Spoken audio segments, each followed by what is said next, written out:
नमस्कार दोस्तों, मेरा नाम है मनीष सैनी और आप देख रहे हैं मेरा चैनल पढ़ो या सुनो। ये है हमारी rich dad poor dad series का छठा हिस्सा। पिछले भाग में हमने समझा था टैक्स का इतिहास और कैसे कॉरपोरेशंस कानूनी रूप से टैक्स बचाने और संपत्ति सुरक्षित रखने में मदद करती हैं। आज हम बात करेंगे किताब के अगले सबक की, यानी अमीर लोग पैसा कैसे बनाते हैं, और हम समझेंगे फाइनेंशियल IQ, अवसर पहचानने की कला और सही समय पर सही जोखिम लेने की सोच।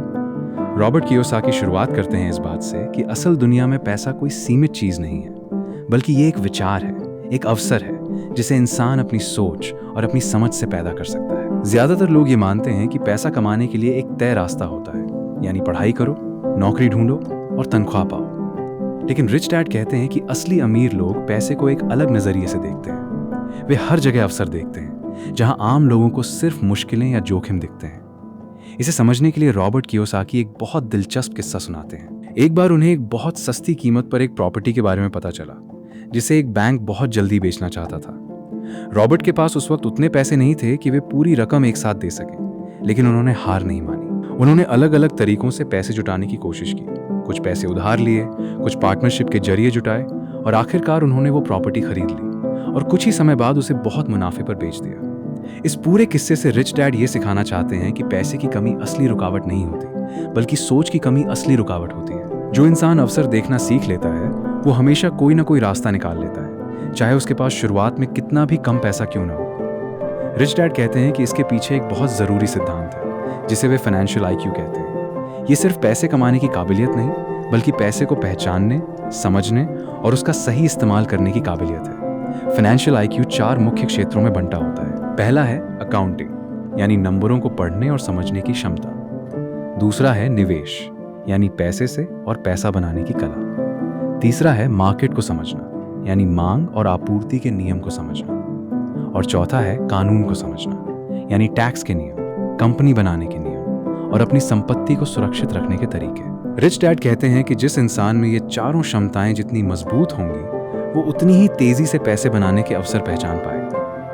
अब हम बात करते हैं जोखिम की, जो इस पूरे सबक का एक बहुत महत्वपूर्ण हिस्सा है। रॉबर्ट कियोसाकी कहते हैं कि ज्यादातर लोग जोखिम से डरते हैं क्योंकि उन्हें डर होता है कि अगर वे गलत फैसला लेंगे तो उनका सारा पैसा डूब जाएगा। लेकिन रिच डैड कहते हैं कि जोखिम खुद में बुरी चीज नहीं है, बल्कि बिना जानकारी के जोखिम लेना बुरी चीज है। जब कोई इंसान फाइनेंशियल रूप से शिक्षित होता है तो वो जोखिम को समझबूझ कर लेता है।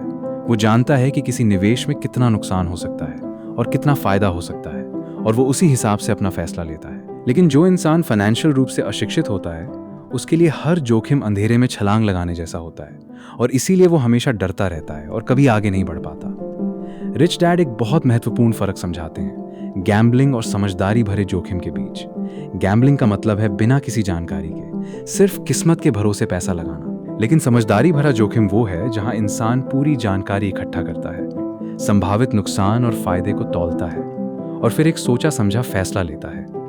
रिच डैड कहते हैं कि ज्यादातर लोग निवेश को गैम्बलिंग समझ बैठते हैं क्योंकि उन्होंने कभी इसे समझने की कोशिश ही नहीं की, और यही डर उन्हें कभी भी निवेश की दुनिया में कदम रखने से रोकता है। रॉबर्ट कियोसाकी ये भी सिखाते हैं कि असफलता असल में सीखने का सबसे बड़ा जरिया है। वे कहते हैं कि जो लोग अमीर बनते हैं वे भी कई बार असफल होते हैं, कई बार उनके निवेश डूबते हैं, कई बार उनके बिजनेस फेल होते हैं, लेकिन फर्क ये है कि वे हर असफलता से कुछ नया सीखते हैं और दोबारा कोशिश करते हैं।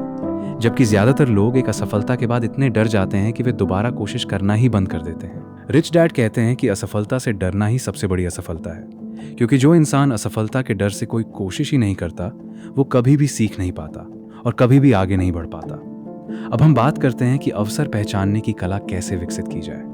रिच डैड कहते हैं कि ये एक ऐसी कला है जो सीखने और अभ्यास से आती है। शुरुआत में हर इंसान को ये मुश्किल लगता है, लेकिन जैसे जैसे इंसान फाइनेंशियल IQ को बढ़ाता है वैसे वैसे उसे हर जगह अवसर दिखने लगते हैं जहां पहले सिर्फ अनिश्चितता या मुश्किल दिखती थी। जैसे एक अनुभवी निवेशक किसी प्रॉपर्टी को देखकर तुरंत समझ जाता है कि इसमें मुनाफे की कितनी संभावना है, जबकि एक अनजान इंसान को वही प्रॉपर्टी सिर्फ एक साधारण इमारत लगती है। रॉबर्ट कियोसाकी एक और बहुत गहरी बात बताते हैं कि पैसा बनाने के लिए सबसे जरूरी चीज है अपने दिमाग को लगातार प्रशिक्षित करते रहना। वे कहते हैं कि दुनिया लगातार बदल रही है, नए नए अवसर आते रहते हैं, और जो इंसान सीखना बंद कर देता है वो पीछे रह जाता है। इसीलिए रिच डैड हमेशा किताबें पढ़ने, सेमिनार में जाने और अनुभवी लोगों से सीखने पर जोर देते थे। वे मानते थे कि फाइनेंशियल शिक्षा कभी खत्म नहीं होती, ये एक लगातार चलने वाली प्रक्रिया है और जो इंसान इसे अपनी आदत बना लेता है वो हमेशा नए अवसर देखता रहता है और आगे बढ़ता रहता है। आज के इस छठे हिस्से में हमने समझा कि असली अमीर लोग पैसे को एक विचार और अवसर के रूप में देखते हैं, ना कि एक सीमित चीज के रूप में। हमने समझा फाइनेंशियल आईक्यू के 4 मुख्य क्षेत्रों को, यानी अकाउंटिंग, निवेश, मार्केट को समझना और कानून को समझना।